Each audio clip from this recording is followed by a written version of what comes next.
대만이 희생양이 되는 이 시나리오는 어떻게 보십니까? 대만이 뭐 희생양이 되지 않는다는 보장은 없는 것이죠.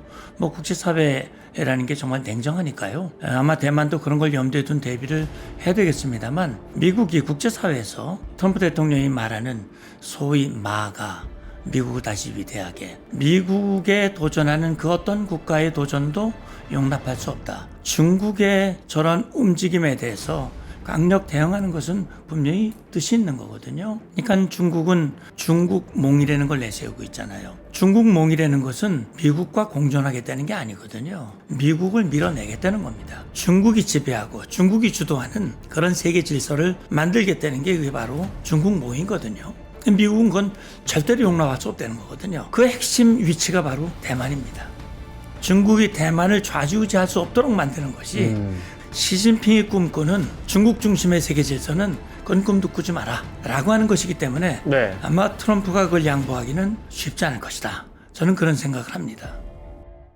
글로벌 공급망을 흔드는 트럼프 대통령의 이런 어떤 거센 압박, 이게 강해질수록 그 반대편에 이에 맞서는, 이에 저항하는 그런 세력의, 그런 나라들의 움직임도 강해질 수밖에 없습니다. 이번 중국의 전승절 기념식은 그 세력, 그 나라들 이끄는 나라는, 이 중에 대장은 중국이다라는 것을 분명히 하는 자리였던 것 같은데요. 그리고 그 옆에 뜻하지 않게 존재감을 보여줬던 김정은 위원장, 또 뭐 그 김정은 위원장보다 더 존재감을 보여줬던 김주애까지, 네, 북미 관계나 남북 관계까지 좀 조망해 보겠습니다. 국가전략연구원의 문성묵 센터장님 모셨습니다. 어서 오십시오. 네, 안녕하십니까. 오랜만에 뵙습니다. 네. 네, 잘 계셨죠? 네, 반갑습니다. 네. 네.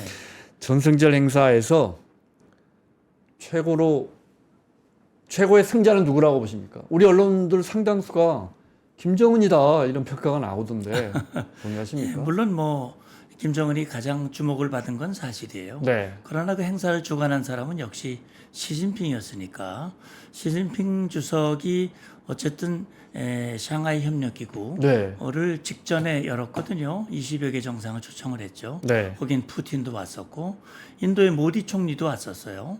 브라질 대통령도 왔었고, 그렇지만 모디나 브라질 대통령은 전승절 행사에 참석을 안 했죠. 네. 어쨌든 20여 개국 정상, 푸틴, 거기에 김정은까지 초청을 해서 어떻게 보면 탈냉전 이후 북중로 정상이 천안문 광장에 나란히 서서 정말 반미 또 반서방 연대의 모습을 과시했다고 하는 점, 그리고 뭐 중국이 만든 소위 말하는 최신의 무기들을 네. 공개하면서 미국에 대해서 강한 힘을 과시하고, 동시에 그런 얘기를 했잖아요.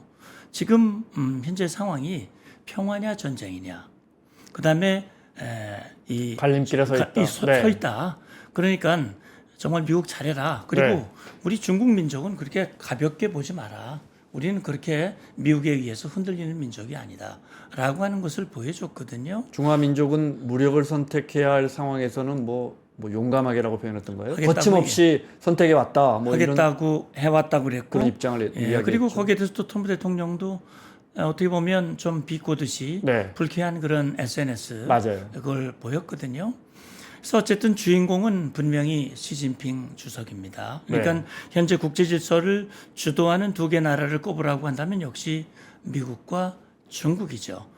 거기에다가 이제 국제사회에서 분쟁을 일으키는 대표적인 나라가 또 러시아 푸틴이고, 네. 그리고 그걸 푸틴을 도와서 지금 러우 전쟁이 길어지는데 정말 중요한 역할을 하고 있는 김정은도 네. 거기 있는 것인데, 그런데 의외로 김정은이 거기 부각된 것은 뭐냐면, 아시다시피 김정은이 2011년 아버지가 죽고 권력을 물려받았잖아요.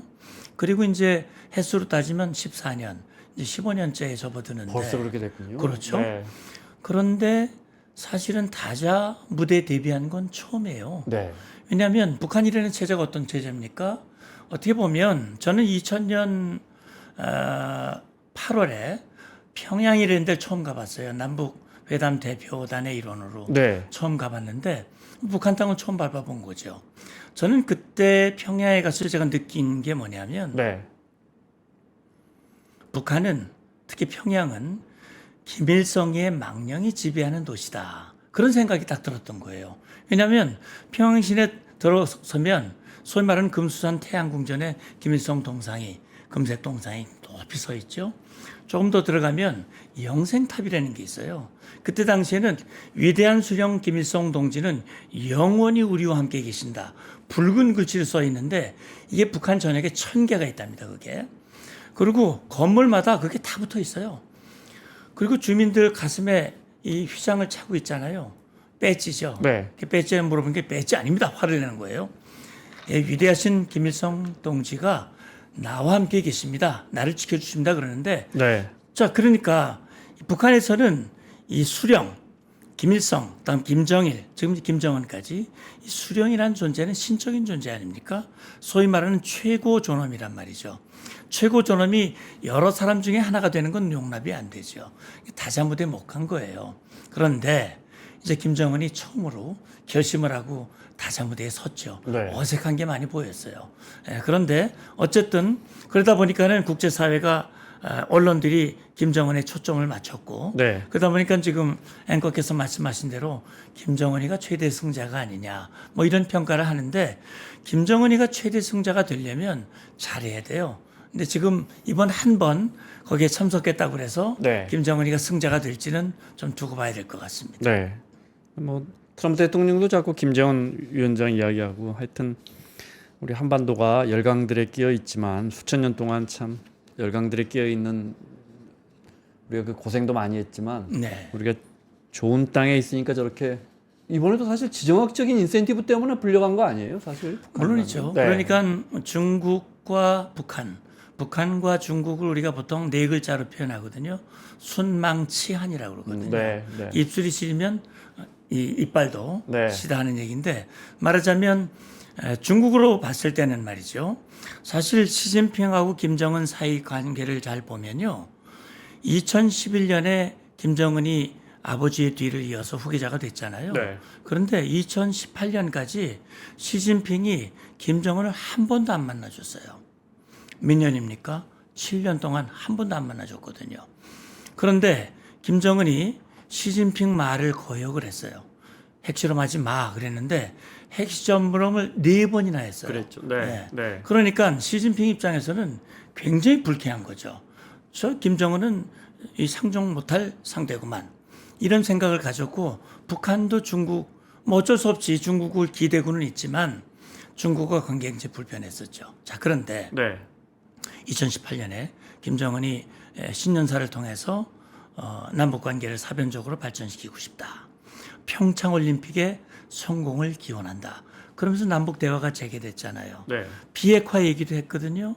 그러면서 트럼프가 끼어들어서 나하고 회담하자. 이렇게 된 거란 말이에요. 그러니까 급해졌어요, 시진핑이. 굉장히 마음이 급해지니까 3월 달에 김정은을 부르거든요. 자, 어떻게 대접을 했냐? 네. 황제 대접을 했습니다. 김정은을. 그러면서 미국 트럼프를 만나기 전에 김정은을 구슬러서 자기 사람으로 만들고 적어도 중국이 원하는 틀과 노선에서 벗어나지 못하도록 그렇게 다독였어요.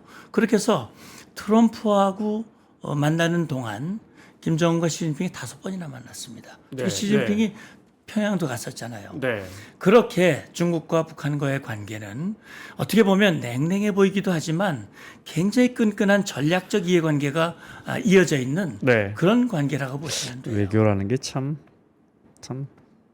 남녀 관계처럼 저 사람 저쪽으로 가면 이쪽에서 더 끌어당기는 힘이 굉장히 강해지는 그걸 정말 보여주는 것 같고 네. 트럼프 대통령 우리가 이제 요즘 우리 한미 교역이나 관세 가지고 뭐 저희가 동의할 수 없는 부분이 많지만 네. 트럼프 대통령이 이번에 전승절 관련해서 메시지 남긴 거 보면 사실은 전승절이잖아요. 그러니까 네. 2차 대전을 일으킨 뭐 제국주의에 대해서 이긴 독일, 일본 다 미국이 이겨줬는데 그럼요. 네. 이게 뭐 행사는 러시아에서 먼저 하고 그다음 중국이 몇 달 있다 하고 이러잖아요. 늘 보면은. 예, 그러니까 이제 러시아는 네. 독일에 대해서 자기들이 이겼다는 거죠. 거기는 그러네, 맞죠. 독일의 침략을 죄송합니다. 그러네요. 러시아는 뭐 할만하네요, 그죠? 그런데 러시아도 막아냈으니까. 말이죠. 네. 물론 뭐 전쟁에 많이 이제 피해를 입었고 그랬죠. 사실 2차 세계대전에 당시 스탈린이 상당히 재고 있다가 마지막에 발을 담갔거든요. 특히 이제 일본과의 전쟁에 있어서는요. 네. 그러니까 어떻게 보면 러시아와 중국은 미국의 도움, 연합국의 도움이 없었으면 그들이 그런 승리를 그럼요. 얻기는 현실적으로 네. 불가능했던 것이죠. 그래서 자기들이 뭐 잘한 것 같이 내세우고 자기들의 업적인 것 같이 얘기를 하지만 사실은 그렇게 하면 안 되는 거거든요. 저기 독일과 전선에 막판에 미국 탱크 다 들어오고 지원해 들어오고 그러지 않았습니까? 러시아에? 그 노르망디 상륙 작전이 결정적인 계기가 됐던 것이고요. 네, 네. 그리고 이제 이 중국과 일본과의 전쟁도 마찬가지죠. 이게 사실은 국민당 정권이 지금 대만으로 간 국민당 정권이 사실은 승리의 주역이거든요. 그렇게 해서 한동안 중국 공산당은 이 전승절 거들떠보지도 않았었어요. 그런데 시진핑이 주석이 되고 나서 보니까 이게 뭔가 좀 자기의 어떤 그 정통성이라든지 이런 걸 좀 부각을 시키고 싶은 거예요. 그냥 그걸 2015년부터 전승절이라고 포장을 해가지고 이제 지금 하고 있는데, 그래서 이번에 트럼프 대통령이 그 SNS를 통해서 우리가 많이 희생됐어. 그렇게 해서 얻은 거야. 싸우긴 우리가 싸운데 왜 너희가 기념식을 하니? 그런 식으로 네. 얘기를 한 거거든요. 네. 어떻게 보면 조금 중국이 이게 선을 좀 넘는 듯한 그런 모습을 보인 것에 대해서 그걸 계기로 해서 어떻게 보면 미국을 향한 도전장, 그것도 푸틴과 김정은을 함께해서 도전장을 내민 거니까 이제 외교를 말씀하셨습니다만, 사실 지금 북한, 중국, 러시아는 북한이라고 하는 존재를 있게 만든 장본인이 바로 러시아의 전신인 소련, 그 다음에 중국이거든요. 그러니까 이 나라는 뭐 북한을 전 나라라고 부르고 싶지 않지만 이 나라는 결국은 하나하나 다름이 없거든요. 그러나 이해관계가 다르기 때문에 네. 지난 수십 년 이해관계가 동안 전혀 다르죠. 굉장히 네. 부침이 굉장히 많았어요. 네. 그래서 이번에 한번 모이긴 했지만 3차 회담도 안 했잖아요. 그러니까 이 상당히 뭔가 이해관계가 다른 점이 분명히 있습니다. 3자 회담까지 이루어졌으면 김정은의 위상이 정말 이제 북미 관계 여쭤봐야 되는데 그 전에 리설주는 안 따라갔어요? 그러니까요. 우리 정보당국에서 뭐 나온 이야기는 없고요. 저는 그 처음에 국정원이 요즘 통 뉴스에서 김주혜만 뭐 몇 차례 이야기 나오는 거 봤죠. 리설주 근데 보니까요. 안 보이는 것 같아요. 네, 여동생은 자주 보이고요. 당초에 국정원이 판단한 거는 김주혜는 안 데려갈 것이다. 리설주를 데려갈 가능성이 많다. 네. 그런 얘기를 했던 걸로 제가 아니 이렇게 알고 있어요. 정상들 모이는 중요한 회담에 딸을 데려가는 경우는 굉장히 이례적인 거예요. 이례적인 거죠. 네. 사실은 저도 어린 딸 게다가. 예, 저도 네. 관련 뭐 방송에 여러 번 출연을 해서 전망을 했습니다만 저도 사실 틀렸어요. 왜냐하면 주혜를 데려가면 그거는 어떻게 보면 이제 김정은이가 다자무대에 처음 데뷔하는 것이고 네. 이걸 통해서 자기 업적을 최대한 부각을 시켜서 주민들에게 어떤 충성심, 결속을 강화하는 그런 목적으로 가는 건데 시선이 분산이 돼버리잖아요. 딸에게 주목이 되면 이건 원래 방중 목적과는 좀 다를 것이다. 그렇다면 안 데려갈 가능성이 높고 데려간다 하더라도 노출시키지는 않고 그냥 조용히 그러니까요. 할 가능성이 많지 않을까라고 네. 생각을 했는데 보란 제 듯이. 예상은 전 빗났거든요. 그리고 이설주는 아예 처음부터 끝까지 보이질 않았어요. 그런 걸로 봤을 때는 안 데려간 게 분명해 보여요. 그러니까 그런 부분은 상당히 미스터리죠. 그래서 이제 국정원 측에서도 그런 얘기를 하더라고요. 이 북한이라고 하는 조직이 철저하게 베일에 가려져 있으니까 우리가 참 우리식 판단으로 규정하기가 어려운 부분이 많아요. 그런 차원에서 봤을 때 이번에 김주애를 데리고 간 것은 사실 4자 세습, 그러니까 4대 세습이죠. 4대 세습을 공식화하고 아마 김주애를 그 대상으로 염두에 두고 어떤 외교 경험을 습득하게 하기 위한 데려가긴 했지만 그렇게 해서 열차에서 또 나오는데 일시적으로 노출은 했지만 사실 천안문 막로에는 안 올라갔거든요. 그 뒤로는 전혀 안 잡혔습니다. 안 보였고 북한에서 자체적으로 그 방영한 50분짜리 그 기록물에도 김주애가 뭐 예를 들어서 만찬이라든지 그런 행사에 나타난 모습은 제가 발견하지 못했거든요. 네. 그런 걸로 봤을 때는 아마 나름대로 계산된 그런 행보였다고 저는 생각을 합니다. 관련해서 박지원 의원이 이제 숨겨져 있는 아들 김정은의 아들을 뭐랄까 은폐하기 위해서 김주애를 좀 의도적으로 노출시킬 수도 있다 이런 의견을 내셨어요. 근데 박지원 의원은 사실은 이제 우리 국회에서는 뭐 어디보다도 더 북한에 대해서는 정통한 분이란 말이죠. 예, 국정원장도 했고, 그러니까요. 또 북한을 여러 차례 방문을 했고, 네. 북한을 잘 아는 분 중에 한 분이죠.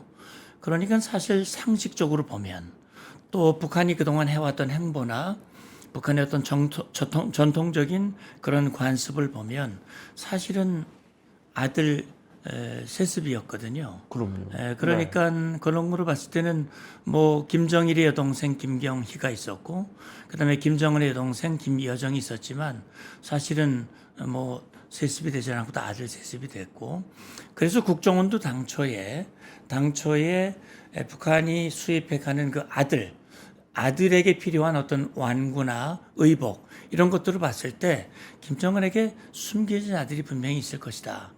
그렇기 때문에 그 아들 세습을 위해서 일단 숨겨놓고 아직은 어리니까 말이죠. 어리니까 네. 아마 적정한 시간까지는 김주애를 내세우되 결정적인 시기에 아들을 노출시킬 가능성이 있다라는 그런 추정들이 나오고는 있으나 또 반론도 만만치 않아요. 그러니까 지금으로 봤을 때는 오히려 김주애가 후계자가 될 가능성의 무게가 좀 더 많이 실려지고 있고 국정원 측에서도 이번에 네. 국회 보고한 내용을 보면 김주애가 후계자가 될 가능성이 점점 굳어지고 있는 것 같은 네. 그런 판단을 하고 있거든요. 사실은 아들과 관련된 명확한 정보가 아직은 없기 때문에 근데 이제 박지원 의원이 아무 근거 없이 그냥 뭐 막연하게 한 이야기 같지는 않단 말이에요. 물론 이게 그렇죠. 무슨 뭐 예. 지켜봐야겠습니다. 예, 그건 앞으로 좀 지켜볼 필요가 있습니다. 지켜봐야겠습니다. 네. 어젯밤에 미국의 요청으로 미중 양국의 국방장관 통화했잖아요. 네. 거긴 중국이 서로의 핵심 이익을 존중하자. 속된 말로 나우발이 넘지 말자인데 이거는 기존의 입장을 되풀이한 겁니까? 아니면 더 강해진 겁니까? 저는 뭐 기존의 입장을 되풀이한 것의 연장선이라고 저는 생각을 해요. 특히 이제 미국 측 요청으로 통화가 이루어졌다고 네, 그러거든요. 아마 그런 생각을 할 겁니다. 미국 입장에서 이제 전승절 행사가 끝난 지가 이제 뭐 아직 일주일 조금 지났죠. 그러니까 지금 미국 입장에서는 중국의 이런 일련의 행보들, 네. 행보들에 대해서 명확하게 중국의 입장을 떠보고 적어도 사실 미국이 중국을 제1의 견제 대상으로 삼고 미국이 추구하는 외교안보 전략, 특히 인도태평양 전략의 핵심 대상이 중국이지 않습니까? 그리고 지금 이제 곧 미국이 국방 전략을 발표를 할 거예요. 이제 거기에 어떤 내용이 담겨질지 우리가 아직 구체적으로 알 수는 없지만 지난 3월에 발표됐던 그 미국의 임시국방 전략에 보면 거기에서는 분명히 얘기를 하고 있거든요. 미국은 중국의 대만 침공을 대비하는데 1순위를 두겠다. 그럼 미국 본토에 집중하겠다. 네. 그러니 관련 동맹국들, 나토는 나토대로, 또 한반도는 한반도, 중동은 중동. 그 해당 국가들은 자국의 방위를 위해서 방위비를 올리고 국방비를 올리고 자국군의 역량을 증대하고 역할을 높여라. 네. 이것이 이제 미국의 일관된 입장이거든요. 이제 그러면서도 사실 미국 입장에서는 또 중국과 불필요한 갈등과 충돌은 지금으로서는 미국국에게도 맞지 않기 때문에 아마 그런 차원에서 이 소통을 원했던 것 같고요. 이 소통의 자리에서 중국 국방부장이 명확하게 미국에 대해서 얘기를 했죠. 대만을 계기로 해서 우리를 뭐 견제하거나 우리를 압박하려고 하는 것은 결코 용납할 수도 없고 성공할 수 없을 것이다. 라고 분명히 얘기를 했는데 이건 뭐 사실 중국의 일관된 입장이라고 생각을 해요. 그런데 두 나라 간의 관세 협상이 우리가 보기에는 트럼프 대통령의 뜻대로 되지 않고 있는 것 같거든요. 그렇죠. 트럼프 대통령이 굉장히 중요한 매듭, 뭐 제일 중요한 매듭이죠. 그러면서 일각에서는 역시 이제 중국에서는 그러면 우리가 관세 협상에서 좀 움직여 줄 테니까 지금 속된 말로 전화도 안 받는 것 같은데 시진핑 주석이 양안 관계에 대해서는 이거 우리가 알아서 할 거니 손을 떼라 하면 트럼프 대통령의 스타일로는 사실은 뗄 수도 있는 그러면 이제 또 대만이 희생양이 되는 이 시나리오는 어떻게 보십니까? 예, 뭐 이 국가 간의 관계, 특히 트럼프 대통령도 사실 우리 예측하기 어려운 지금 뭐 이번에 한미 정상회담이 끝난 지 얼마 되지도 않았는데 우리 근로자들이 체포가 되고 지금 우리 국민들의 마음을 굉장히 상하게 만드는 행동이 네. 좀 벌어지고 있잖아요. 그러니까 사실 트럼프의 그 판단과 결정을 그렇게 예측하기는 쉽진 않아요. 그래서 말씀하신 대로 대만이 뭐 희생양이 되지 않는다는 보장은 없는 것이죠. 뭐 국제사회라는 게 정말 냉정하니까요. 그렇기 때문에 아마 대만도 그런 걸 염두에 둔 대비를 해야 되겠습니다만 적어도 미국이 국제사회에서 트럼프 대통령이 말하는 소위 마가 미국을 다시 위대하게 적어도 국제사회에서 미국에 도전하는 그 어떤 국가의 도전도 용납할 수 없다. 특히 미국이 중국의 저런 움직임에 대해서 강력 대응하는 것은 분명히 뜻이 있는 거거든요. 그러니까 중국은 아시다시피 중국몽이라는 걸 내세우고 있잖아요. 중국몽이라는 것은 미국과 공존하겠다는 게 아니거든요. 미국을 밀어내겠다는 겁니다. 그러니까 미국의 그 자리에 중국이 쓰겠다. 중국이 제1의 자리에서 중국이 지배하고 중국이 주도하는 그런 세계 질서를 만들겠다는 게 그게 바로 중국몽이거든요. 미국은 그건 절대로 용납할 수 없다는 거거든요. 그 핵심 위치가 바로 대만입니다. 그러니까 중국이 대만을 좌지우지할 수 없도록 만드는 것이 적어도 시진핑이 꿈꾸는 중국몽, 중국 중심의 세계 질서는 그건 꿈도 꾸지 마라 라고 하는 것이기 때문에 네. 아마 트럼프가 그걸 양보하기는 쉽지 않을 것이다. 저는 그런 생각을 합니다. 트럼프 대통령이 정말 우리가 전혀 예측, 과거에 5년 전만 해도 정말 전혀 예측 못하게 북한과의 관계 개선을 계속 이야기하고 이번에 이재명 대통령이 백악관 갔을 때도 역시 뭐 만나볼 수 있다는 원론적인 입장을 되풀이 거의 약속하다시피 이야기를 했고 그 이면은 이제 우리는 이렇게 분석하지 않습니까? 중국을 견제하려면 역시 또 지정학적으로 중국 앞에 있는 한국은 물론이거니와 북한을 북미 관계를 개선하면 이거야말로 시진핑에게는 굉장히 부담스러운 거니까 자 그렇게까지 전망하고 있다가 이제 전승절 이후에 상황이 바뀌었어요. 네. 네. 북한이 다시 이제 북중 친선 관계는 뭐 50년 동안 변함이 없었다 뭐 이런 입장을 계속 냈더군요. 네. 그럼 이제 우리가 궁금한 건 이겁니다. 북미 관계는 어떻게 될까?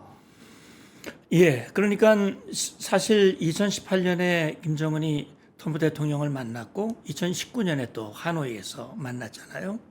노딜로 끝났죠. 그때 김정은이 빈손으로 돌아가게 된 결정적인 계기는 역시 그 비핵화라고 하는 말만 했지 실제로는 비핵화의 의지가 전혀 없었던 것이거든요. 그게 들통이 나면서 결국은 빈손으로 돌아갈 수밖에 없었던 거예요. 그 뒤로 사실은 미국을 향해서 강경 정책으로 전환이 됐고 지금까지 벌써 이제 6년이라는 세월이 흘렀습니다. 그 6년 동안 달라진 것이 대표적인 달라진 것이 한 가지가 있다면 러시아와의 관계죠. 김정은이 보니까 야 이거 중국과 오랫동안 했고 중국과 뭐 순망치 아니라고 얘기를 했지만 중국이 우리의 결정적인 필요를 돕지 않는다. 왜냐하면 사실 중국은 북한의 핵실험, 북한의 탄도미사일 발사, 유엔 안보리 제재 결의 때 늘 중국은 유엔 안보리 제재 결의에 찬성을 했거든요. 네. 그러니까 김정은으로서는 굉장히 서운했고 그랬죠. 북중 관계가 물론 50년 동안 뭐 변함이 없다고 그랬지만 실제는 부침이 굉장히 많았고요. 북한 내부에서도 중국 믿지 마라. 중국 믿을 대상이 아니다. 라고 가르치고 있다고 그러거든요. 친중 세력들 다 없애버리지 사실요, 않았어요? 제가요. 네. 그 2018년이 아니군요. 제가 말을 잘못 얘기했습니다. 그 2007년, 2008년 그 전이군요. 정정하겠습니다. 세월이 오래되다 보니까 네. 97년, 98년입니다. 1990년대입니다. 네. 그러니까 김영삼 정부에서 DJ 정부로 넘어가는 그 어간에 한반도 평화를 위한 사제회담이 제네바에서 열렸었어요. 그때 제가 그 사제회담 대표단으로 제네바에 가서 6번 회담을 했습니다. 그때 말이죠. 그때는 한중 관계가 좋았어요. 북중 관계는 좀 소원했었어요. 그때 중국 대표단이 우리들한테 그런 얘기를 해요.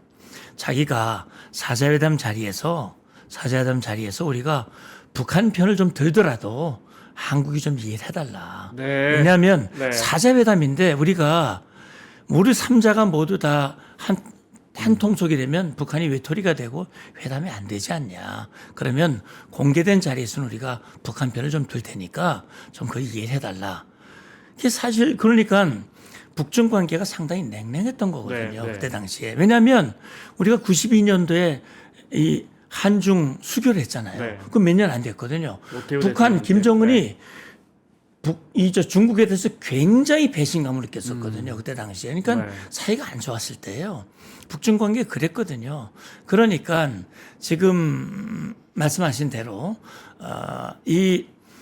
중국과 북한 간의 관계가 그렇게 상당히 그래서 제가 볼 땐 이번에 드라마틱하게 좋아지는 것 같지만 예. 지켜봐야 한다. 예, 이 김정은이가 중국을 방문했고 북중 관계 복원을 이제 선포를 했고 네. 고위급 교류를 확대하겠다. 경제 이 교류를 심화하겠다고 말은 했지만 좀 지켜볼 필요가 있어요. 그래서 김정은이가 중국을 믿기 어렵다. 그렇다면 이제 기댈 것은 푸틴뿐이다. 근데 푸틴이 어려워졌잖아요. 김정은의 손을 잡았죠. 기회가 온 거죠. 결국 2023년 이후 지금 3년 동안 이 북러 관계가 혈맹 관계 수준으로 바뀌었지 않습니까? 네. 그러다 보니까 김정은이 이제 조금 어깨에 힘이 들어갔어요. 그래서 전에는 트럼프를 만나고 싶어서 안달이 났지만 그동안 핵 역량도 굉장히 높아졌고 또 이 푸틴의 든든한 지지를 받고 있고 또 거기에 시진핑도 덩달아서 지금 지지를 하고 있고 그러니까 네. 사실 트럼프를 당장 쉽게 만날 이유가 없는 거예요. 물론 관심은 있습니다. 네, 네. 이 트럼프를 만나고 어쨌든 트럼프로부터 핵 보유국으로서 실질적인 인정을 받으면 그러면 이제 유엔 안보리 제재도 풀리고 네. 북한 경제도 풀리고 그러면 이기는 거거든요. 그건 그렇게만 된다면 김정은으로서는 최고죠. 그러니까 이 부분이 핵심인 것 같습니다. 그렇죠. 어찌어찌 하다 보니까 그러니까 정상 외교라는 게 그 네. 나라를 찾는 손님들이 많아지면 잘하고 있는 거 아닙니까? 네. 근데 김정은 위원장이 정무 감각이 중국과 러시아를 이렇게 저울질하면서 러시아 네. 쪽으로 기울면서 결국은 중국과의 관계를 개선하고 그 레버리지가 커지면 트럼프 대통령 입장에서는 북한을 또 역시나 북한을 만나야 하는 필요성이 조금 더 커지고 얼마 전에 왜 러시아에서 숨진 병사들 아주 이례적으로 그 영정 사진 촥 해놓고 막 울지 않았습니까? 네. 거기에 이런 말 하더라고요. 유가족들에게 지켜주지 못해서 뭐 이제 자기가 수령이니까 네. 나라님 아닙니까? 유가족들에게 속죄한다라는 표현을 쓰더라고요. 맞아요. 이게 과거에 백두혈통들은 이런 말 안 쓰잖아요. 그럼요. 그래서 저 보면서 정무 감각이 는다, 통치술이 는다 이런 생각이 들었거든요. 그럼요. 그러니까 어떻게 보면 눈물도 많이 보이잖아요. 네, 김정은이 러시아에 병력을 보낼 때 숨겼잖아요. 그랬죠. 숨겼습니다. 네, 그리고 국제사회에서도 일체 러시아와 함께 담합을 해가지고 파병 자체를 시인도 부정도 하지 않는 그런 입장을 취하다가 4월 달에 들어서 금년 4월 들어서 비로소 공개를 했거든요. 그러니까 김정은으로서는 큰 모험을 한 거예요. 그런데 거기서 그렇죠. 지금 우리 국정원 판단에 의하면 2,000명이 사망을 했다는 거 아닙니까? 네. 북한 발표는 수백 명에 불과하지만 2,000명이 사망을 했다는 거예요. 김정은으로서는 이것이 정말 김정은 정권을 지켜주는 든든한 방패가 될 수도 있지만 오히려 김정은 정권을 무너뜨리는 큰 독이 될 수도 있는 것이거든요. 그렇기 때문에 이걸 잘 마무리를 해야 되는데 그런 걸로 봤을 때 김정은이 속죄라고 하는 이건 뭐 최고 전엄으로서 쓸 수 없는 용어거든요. 속죄는 자기가 죄를 졌다는 거 아닙니까? 그러니까요. 네. 죄를 졌다. 그럼 자기가 러시아에 파병한 것은 위대한 결단이고 위대한 결단으로 러시아를 자기 편으로 만들었고 러시아의 도움으로 정말 이 북한의 미래가 정말 밝고 강대국이 됐다라고 선전하면서 그게 죄다? 이거 굉장히 모순 아닙니까? 그럼에도 불구하고 그렇게 얘기하는 것은 그 숨진 유가족들을 위로하고 그들의 동요를 막기 위한 정말 절치부심의 행동이다. 저는 그런 생각이 드는 거예요. 그러니까 김정은이 통치술이 늘은 건 맞아요. 그리고 자신감도 붙었어요. 14년 동안 정말 자신감도 붙은 거죠. 네. 트럼프도 만났죠. 시진핑도 여러 번 만났죠. 푸틴도 만났죠. 그러니까 자기는 이젠 뭐 난 세계에서 그런데 저는요 이번에요 그 베이징 가면서 저는 왜 김정은이 그런 생각을 못할까?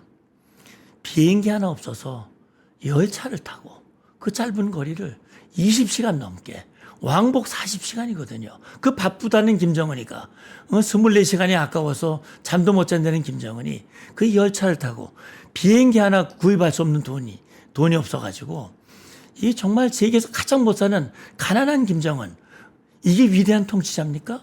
자 그리고 말이죠. 4대 세습이 뭡니까? 지금 그러면서 민주주의라는 말을 쓸 수 있나요? 조선민주주의 공화국을 말 쓰지 말아야죠. 조선왕국이라고 그래야죠. 김치왕국이라고 그러던가. 이렇게 딸 데리고 가서 4대 세습 내가 물려줄 거야. 그것도 민주공화국입니까? 저는 그런 모습을 전 세계에 보여줬잖아요. 칩으로 보여준 겁니다. 그러니까 뭐 통치술이 늘은 것 같고 그게 마치 뭐 대단한 것 같지만 저는 우리 국민들 감정으로 봤을 때는 정말 용납할 수가 없는 거예요. 물론 우리 정부 입장에서는 우리의 평화를 위해서 그들과 대화를 하고 그들의 당국에 이런 것들을 인정해주고 대화의 문을 열지만 저는 그런 부분들도 저는 눈을 감으면 안 된다고 생각을 합니다. 그래서 트럼프 대통령이 김정은을 만나려고 하고 만나는 건 좀 좋다고 생각해요. 그렇게 하고 대화를 통해서 북한의 문을 열고 북한이 정말 국제사회에서 정상적인 국가로 나와서 북한도 유엔 회원국 아닙니까? 유엔 회원국은 유엔 헌장을 존중해야 돼요. 준수해야 돼요. 그런 나라와 체제로 바뀔 수 있다면 좋은 거죠. 미국과 수교를 하고 북한이 변화되고 말씀하신 대로 그렇게 된다면 정말 시진핑으로서도 다급하게 되고 지금과 같이 북한의 불법을 눈 감아주고 인정해주고 감싸주고 불법을 그냥 밑으로 계속하고 이런 행동을 할 수 없게 만들어줘야 되는 거죠. 센터님은 그럼 더 북한에게 중국이나 우리 정부나 트럼프 대통령도 더 강경하게 나가야 한다 이렇게 보십니까? 저는 두 가지를 같이 해야 된다고 봅니다. 그러니까 모든 정책이요. 두 가지가 있는 거거든요. 사실 외교력이라고 하는 것은 강력한 힘이 있을 때 뒤에서 그 외교력을 뒷받침해 줄 수 있는 힘이 있을 때 외교가 사실 성사가 되는 거 아니겠습니까? 힘이 없는데 누가 그 말을 들어주겠습니까? 말하자면 김정은이 국제법을 지키지 않으면 지금 핵을 개발하고 탄도미사일 지금 최근에 김정은이 복합 소재 탄소 미사일 소위 말하는 북한판 화성 20 아마 10월 10일 북한이 노동당 창건 80주년 아마 대대적인 열병식을 할 겁니다. 네. 그걸 계기로 해서 미국과 국제사회를 위협하는 새로운 탄도미사일을 선보일 가능성이 있어요. 이게 명백한 국제법 위반이고 대한민국 국민은 물론이고 국제사회를 협박하는 도발 행위거든요. 이런 행위를 하면 반드시 불이익이 간다고 하는 그런 메시지를 줘야 되거든요. 그런 건 하나도 안 주면서 뭘 대화에 나와라 라고 하는 것은 사실 그런 압박을 하면 글로벌 그러니까 미국이나 우리 정부가 중국은 잘 안 할 것 같고요. 하면 네. 김정은 위원장이 나올까요? 저는 협박을 안 한다고 나올까요? 지금 북한은 말이죠. 네. 북한이 대화에 나오는 거는 말이죠. 압박이든 유화든 이것도 물론 뭐 전혀 영향이 없는 건 아니겠지만 결국 북한은 자기들이 아쉬울 때 대화의 자리에 나왔습니다. 아쉬울 때, 예를 들어서 남북 관계사를 보면 북한이 대화에 나왔던 시기가 있어요. 네. 70년대, 90년대, 2000년대, 2000년대 후반. 북한이 나왔던 시기의 공통점을 분석해 보면 북한이 가장 어려웠을 때예요. 외교적으로 고립되고 경제적으로 힘들고 내부가 흔들리고 이게 이제 어려운 거거든요. 저는요 이렇게 봅니다. 지금 러우 전쟁 지금 어떻게 될지 아직은 모릅니다만 러우 전쟁이 만약에 휴전 또는 종전으로 가게 되고 지금 푸틴이 지금은 뭐 김정은이 뗄래야 뗄 수 없는 관계고 네. 김정은의 도움이 절대적으로 필요한 상황이지만 만약에 종전이 됐다. 더 이상 김정은의 도움이 절실하지 않다. 이런 상황이 된다면 그렇게 되면 김정은으로서 상당히 어려울 것이고 중국도 말이죠. 북한을 돕는 이익보다는 도왔을 때 입게 되는 불이익이 훨씬 크다고 판단이 되면 그렇게 되면 맘 놓고 북한을 돕기가 어려워요. 제가 이제 지금 북중 관계 개선이 됐다고 얘기지만 아마 중국이 북한을 돕는 방법은 네. 공식적인 어떤 유엔 안보리 결의를 위반한 형태의 도움을 주지는 못할 겁니다. 아마 물밑 물밑 협상을 통해서. 물밑 네. 협상이나 밀무역이나 이런 것들을 통해서 북한을 아마 도울 거예요. 그러니까 중국은 왜냐하면 중국은 국제 공급망에 밀접하게 연결이 돼 있잖아요. 그러니까 중국으로서는 미국을 너무 자극하거나 유럽을 너무 자극하는 것을 사실은 중국은 국제 질서를 깰 수 없죠. 장사하는 나라인데. 그러면 네. 그리고 사실 에이펙 정상회의도 올 가능성이 현재로서는 높아요. 네. 그렇다면 이 중국 입장에서도 그렇거든요. 그래서 지금 러우 전쟁이 그렇게 되면서 러시아의 태도가 바뀌고 중국의 태도가 제한적이라면 김정은으로서도 선택의 여지가 상당히 없는 거예요. 지금은 중국과 러시아의 든든한 뒷배가 있기 때문에 저렇게 큰 소리를 치지만 만약에 그렇게 되지 않는 상황이 다시 온다면 2018년과 같은 상황이 온다면 김정은으로서는 또 다른 선택의 여지가 없는 상황이 될 수 있는 거죠. 무슨 말씀인지 알겠습니다. 네. 많은 부분 공감이 되는데, 근데 지난 수십여 년 동안 네. 비단 뭐 김정은뿐만 아니고 김정일 위원장이 있을 때도 전 세계가 수많은 규제를 하고 제재를 하고 압박을 하고 정말 뭐 주민들 뭐 심지어 아사하고 저 체제가 얼마나 가겠느냐. 그러다가 이제 중국과의 관계도 소원해지면서 뭐 중국과 평양을 잇는 전기 철도 노선도 끊겼다면서요. 그러면 이제 정말 고립된 거죠. 저 정권이 어떻게 가겠냐. 저 정권이 무슨 4대 세습이냐. 주민들만 다 죽는다라고 했지만 결과는 러시아를 등에 업고 외화벌이도 이번에 뭐 자기들 군인들 팔아서 목숨 팔아서 외화벌 제법 한 것 같고 그러면서 중국과 관계 개선 해버리고 트럼프 대통령도 자꾸 손을 내밀어서 한번 볼까 이러고 우리 정부는 말할 것도 없고 지난 수십 년 동안 저 정권은 저렇게 해서 말라비틀어 죽을 거야 했지만 여전히 건재하면서 핵은 계속 개발되고 있거든요. 이건 어떻게 보십니까? 예, 그래서요. 저는 이제 북한과의 지금 북한 정권과의 대화와 어떤 그 외교적 관계를 위한 노력을 중단하는 뜻은 아닙니다. 분명히 그건 뭐 당연히 해야 되는 것이고요. 저는 이제 제가 지금 우리가 그 눈여겨 볼 중요한 것은 분단국 중에 지금 우리만 지금 유일한 분단국으로 남아 있잖아요. 지금 우리가 또 반면 교사로 삼을 나라가 바로 독일이라고 생각을 해요.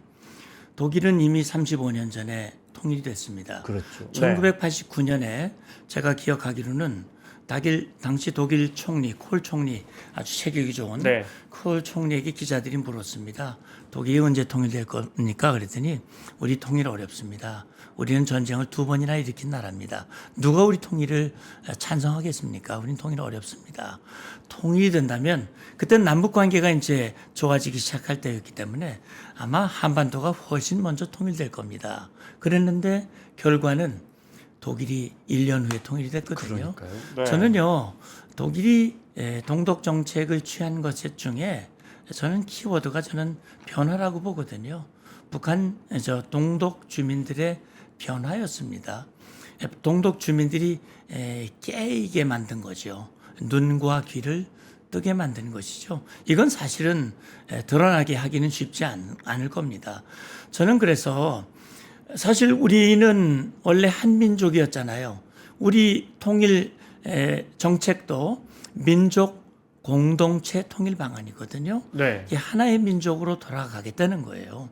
그러니까 우리는 사실 저도 북에 제 친척들이 있습니다. 삼촌, 고모, 그다음에 사촌들 어디서 뭐하고 살고 있는지는 전 모릅니다.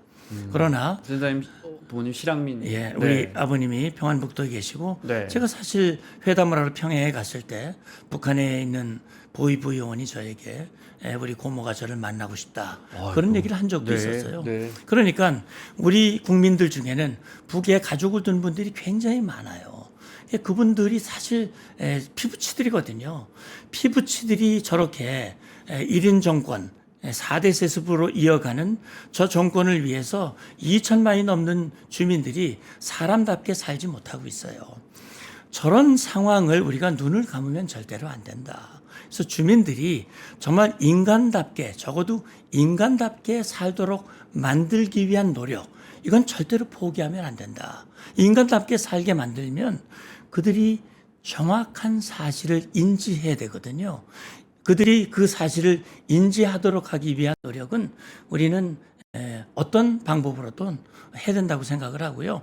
우리 대북 통일 정책의 수혜자가 북한 정권이 아니라 북한 주민들이 수혜자가 되도록 하기 위한 그런 노력을 우리는 포기하면 안 된다고 저는 보는 겁니다. 구체적으로 좀 어떤 방법이 있을까요? 예, 그래서 사실은 뭐 지금 정부는 그동안 뭐 북한 군사적 긴장 완화, 북한 정권을 자극하지 않는다라는 이유로 사실 대북 확성기 방송을 중단하고 또 그동안 국정원이 주도해왔던 대북 심전 방송도 중단을 했어요. 물론 뭐 이해가 되는 측면이 분명히 있습니다. 그러나 이제 사실은 지금 정보화 시대에 북한 주민들에게 정보를 제공할 수 있는 방법은 전 무궁무진하다고 생각을 해요.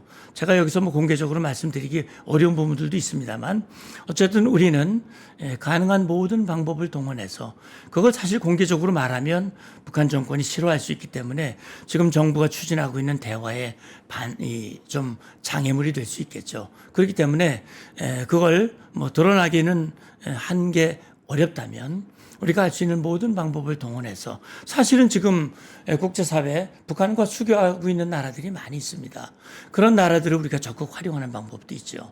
또 우리 한류가 전 세계에서 지금 물결을 타고 있기 때문에 그런 한류의 붐을 통해서 우리는 한민족이라고 하는 점, 네. 우리는 정말 언젠가 통일돼야 되고 하나, 다시 말하면 우리 한반도가 정말 자유민주 통일이 된다고 하는 것이 결국 북한의 핵 문제를 해결하고 북한 경제, 다시 말하면 북한 주민들이 사람답게 만드는 그런 사회를 만드는, 그렇다면 지금 국제사회를 위협하는 그런 평화의 가장 큰 장애인 중에 하나가 사실은 북한의 핵 문제고 북한의 인권 문제잖아요. 그러니까 지금부터는 트럼프 대통령이 사실은 2018년에 김정은을 만나고 싶어 했던 것은 핵 문제를 해결한 위대한 지도자가 되고 싶은 그랬죠. 네. 그런 의도도 분명히 있을 것이고 네. 지금도 1기 때 자기가 이루지 못한 그 업적을 완성함으로써 정말 한반도 평화를 만든 피스메이커, 네. 이 대통령이 말한 그 피스메이커의 정말 장본인이 되고 싶은 그런 마음이 있을 거예요.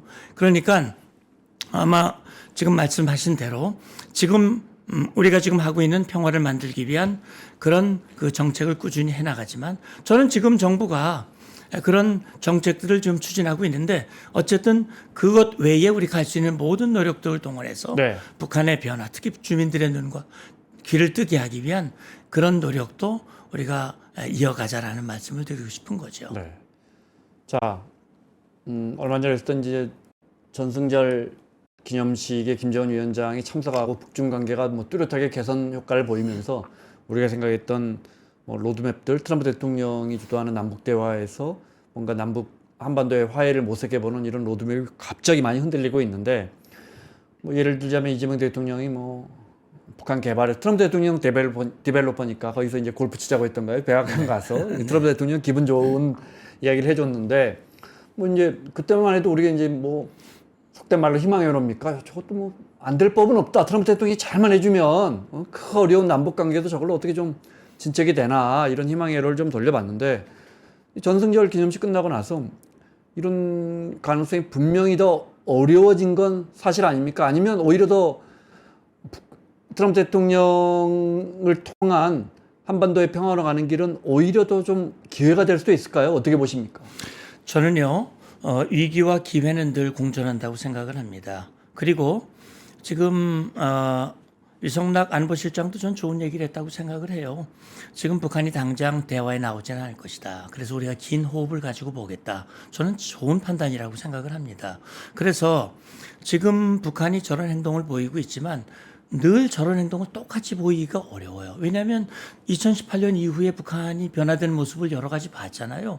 앞으로 5년 후에 어떤 모습이 될지 아무도 알 수가 네, 없습니다. 그렇기 때문에 밀고 당기는 거 정말 잘합니다. 그럼요. 네. 그래서 저는요 그런 생각을 해요. 지금 정부가 한미 동맹을 기초로 해서 한미일 안보 협력을 강화하고 적어도 북한의 도발과 위협에 대해서 우리 국민의 안전을 지키기 위한 강력한 힘, 억제력을 기르기 위한 노력. 그래서 방위비도 늘리기로 했지 않습니까?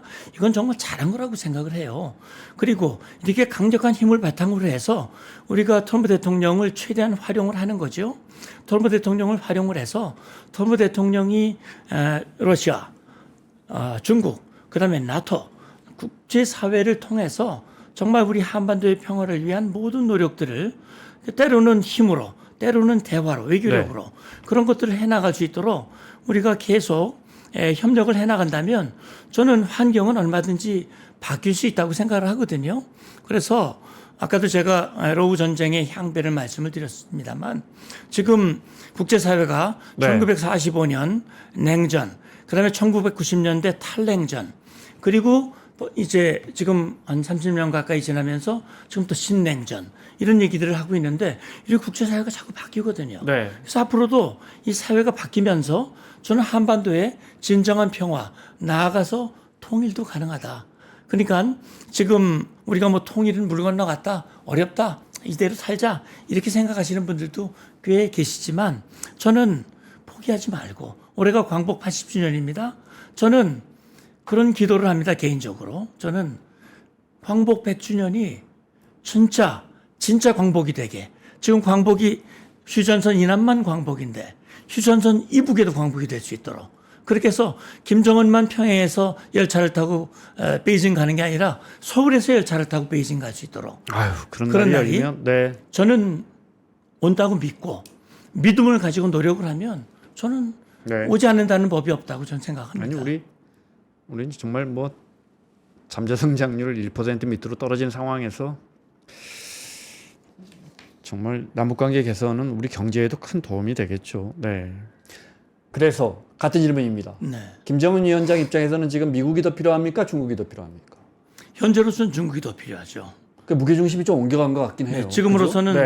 네. 예, 중국이 더 필요하고요. 네. 그러나 긴 안목에서 봤을 때는 미국이 북한의 요구를 들어줄 수 있다면, 예를 들어서 트럼프 대통령이 김정은을 만나되 비핵화 얘기는 꺼내지 않고 북한의 핵 보유를 인정해주고 소위 말하는 핵 군축 협상으로 갈 수 있다면 그건 김정은으로서는 땡큐겠죠. 그렇게 되는 날이 오기를 김정은으로서는 학수고대하고, 그렇게 되는 판을 위해서 중국과 러시아가 힘을 함께 해주기를 바라는 거죠. 핵을 뭐 공식적으로 인정은 안 해줄 거고, 네. 하지만 이제 말씀하신 것처럼 비핵화를 언급하지 않는다든지 핵을 인정하면서도 이제 핵에 대한 감축선에서 북미 간의 협의가 시작된다면 그럼 우리 정부는 어떻게 해야 합니까? 물론 지금 이재명 정부도 네. 북한의 비핵화를 3단계로 얘기를 했죠.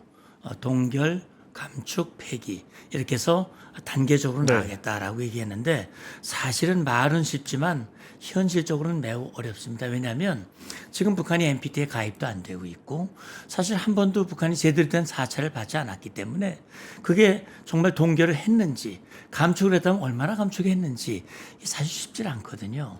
그렇기 때문에 사실은 우리가 북한 비핵화하지만 비핵화로 가는 여정이 쉽지는 않아요. 그럼에도 불구하고 어쨌든 비핵화라고 하는 궁극적인 목표는 이번에 한미 정상회담에서도 북한 한반도 비핵화는 한미 간의 일치된 목표라고 하는 것을 재확인했잖아요. 네. 그게 북한이 발끈했죠. 그래서 비핵화라고 하는 단어를 꺼내서 회담을 한다면 북한이 안 나올 안 가능성이 나오겠죠. 네. 높죠. 네. 그런 점에서 봤을 때는 사실 그런데 트럼프 대통령도 비핵화를 하지 않고 그냥 뭐 핵군축이라 하는 회담을 성사시켜서 그게 한반도 평화를 만든 대통령으로 트럼프 남는다? 대통령은 개혁 개방을 시켜서 북한에게 이제 시장 경제의 맛을 보여주면서 네. 이런 심지어 뭐 가자지구도 개발할 생각을 하는 사람이니까 네. 지금 뭐 전쟁터인 뭐 사람이 매일같이 죽어나가는 뭐 우크라이나도 마찬가지고 트럼프 대통령식 방식은 역시나 일단은 뭐 유엔이나 미국의 제재를 풀어주고 그래서 이제 서구 세계와 이렇게 개혁 개방을 하면서 개발하는 식의 핵은 두 번째 문제. 그렇게 평화가 오면 핵 쓸 일이 없을 테니까 이런 식의 일차원적 생각을 해볼 수 있거든요. 물론 트럼프 대통령은 그런 생각 할 네. 겁니다. 그런데 요는 김정은입니다. 김정은의 1차적 관심은 사실은 핵보유 인정받는 것 이전에 북한 주민입니다. 북한 주민들이 눈을 뜨면 그게 정권과 체제가 무너진다는 생각을 가지고 있기 때문에 지금 남북 관계를 완전히 닫고 대화의 문을 완전히 닫아버렸지 않습니까? 그건 남쪽으로부터 불어오는 남풍을 차단하고 북한 주민들이 관심을 일체 갖지 못하도록 그렇게 해서 사실 이제 적대감을 심어주고 생각하면 이 남쪽을 생각하는 것 자체가 죄로 만드는 거죠. 죄책감을 갖게 만드는. 그렇게 해서 아예 관심을 끊어버리려고 하는 것이 그것이 정권 4대 세습을 이어가는 네. 김치 정권을 이어가는 유일한 길이라고 판단하고 있기 때문에 북한이 개혁 개방하지 못하고 사실 9월 9일 북한 정권 77주년 행사에 김정은이 국기개양식 선서 서약식을 했거든요. 북한 주요 인물들 모아놓고 붉은 길을 손에 잡고 서약을 하도록 만들었어요. 그래서 지금 자기들의 입장, 지금 현재 북한의 노선 절대로 바꾸지 않겠다. 이 노선을 이어가는데 김정은에게 충성을 다해라 라고 하는 것을 서약하는 자리를 봤거든요. 그걸 보면서 김정은이 마음이 굉장히 불안하구나. 지금 가장 측근에 있는 사람들도 믿질 못해서 다시 서약을 받을 수밖에 없는 이런 상황이 되고 있구나. 그러니까 김정은으로서는 지금 가장 두려운 대상은 북한 주민들의 동요. 이것을 가장 두려워하기 때문에 남북 관계를 끊고 대화를 닫고 교류의 문을 지금 걸어 잠근 것이다. 저는 그렇게 봅니다. 그렇기 때문에 트럼프 대통령이 뭐 개방을 시켜서 뭐 북한을 변화시켜서 어떻게 하는 것은 물론 생각은 할 수 있지만 그게 현실이 되기에는 여러 가지 제한점이 있고 다만 그렇게 되려면 여러 가지 상황이 달라져야 된다. 다시 말하면 우리 어제 네팔 사태를 봤는데 네. 네팔 그 상황 질문을 드리려고 보면서 했는데, 네. 저는 그걸 보면서 김정은이가 아주 섬뜩했을 거예요. 가슴이 섬뜩했을 겁니다. 저는 루마니아의 차우세스크 정권의 그 종말을 보면서도 당시 북한 정권도 섬뜩했을 텐데 그런 상황이 북한에서 벌어지는 것을 가장 두려워할 거예요. 그래서 그렇게 되지 않도록 하기 위한 철저한 감시와 통제, 억제와 억압 이것을 강화하는 조치를 함께 하고 있는 것이죠. 알겠습니다. 국제 정세는 우리가 뭐 이스라엘이 또 카타르 공습할 걸 우리가 예상이나 했습니까?